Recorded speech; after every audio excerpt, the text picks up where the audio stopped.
What's up, guys? Haven't seen you in a while. I'm back with another video. I wanted to go over a couple things with you today. I wanted you to think a little bit differently about the traditional advice you've received when it comes to buying a house. I'm going to go over a real life example today, and I want you to think, is it the best to buy a house or to invest in the American stock market? Let's get into it. Let me give you a real life example here. So in 1957, my grandpa bought a house in the suburbs in southeast Michigan. He paid $30,000 cash for it. So $30,000 today, I want you to go to in2013dollars.com, type in the amount and the year if you want to see the equivalent today. So $30,000 in 1957 is worth $331,000 today. That has the same purchasing power.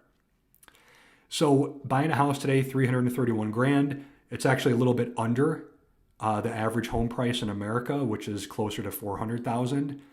So it's not too fancy or too expensive of a house, but $30,000 in 1957. You know what else happened in 1957? The S&P 500 became 500 companies. Before then, it was 233. So in 1957, the actual S&P 500 started. So let's run a simulation here.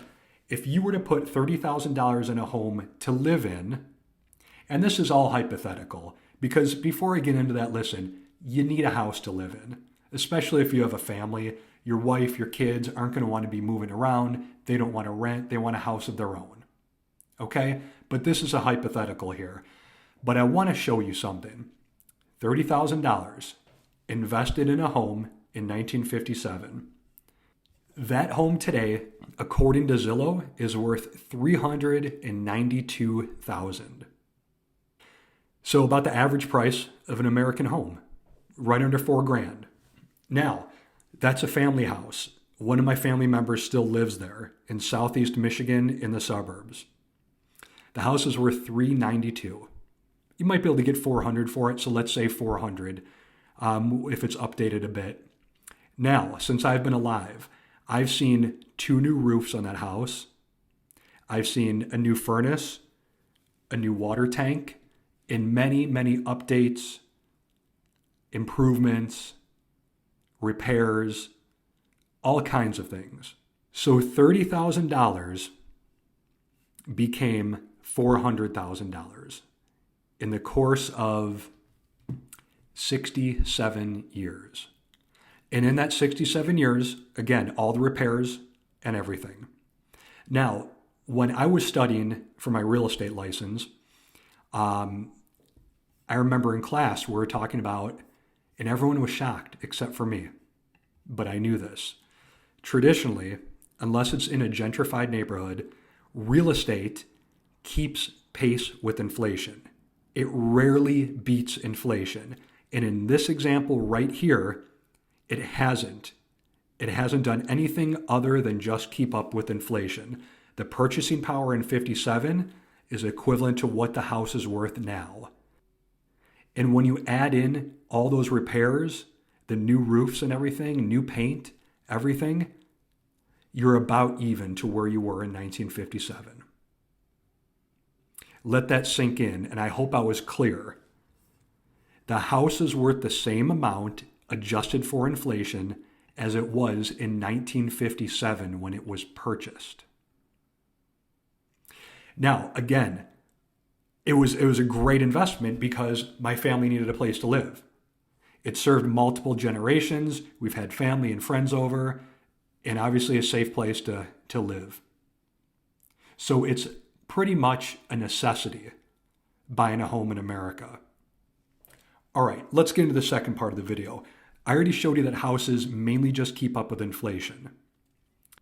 Listen to this. If you're buying a house right now, and of course the rates are 7%, but if you're buying a house and your rate is 5.31, that's the exact rate over a 30-year time period where you're paying double for the house. That's right. You're going to pay double for the house if your rate is 5.31 plus. So go type in amortization calculator or mortgage table. Play with the numbers. Look, I have one pulled up right here. Loan amount, $500,000. Term, 30. Interest rate, 5.31. Total interest paid, $500,000. Total cost of loan, $1 million. You're paying double for that house. This is why I bought all my houses in cash. And I know not everybody can. People's situations might be different, but I was fortunate to be able to do that. It is almost impossible to make money in real estate. You have to have a lot of money down. You have to prepare for repairs and so many other factors, including, like I showed you right here, the interest rate. Now, let me show you a hypothetical situation. That same $30,000 invested in this family house in 1957, you can pull up the stats as well. S&P 500, $30,000 in 1957 would equal over $20 million in 2023. 30,000 to 20 million in the S&P, 30,000 to 400,000 in real estate. Which would you rather have? Look, I know I'm going to catch some hate in the comments for this. I get it. This is hypothetical. But also, half of it was built based on real-world events with my family. Find out your grandpa's house. Where did he live? What if you put that money in the S&P? What if you just put your money in the S&P 10 years ago instead of buying that house? Where would you be? Now, this isn't investment advice. The S&P isn't for everybody. You might want to have some of it and some other diversification as well. I own real estate. I believe in real estate, but it's not always the best for everyone, or it's not always the best for certain time frames as well.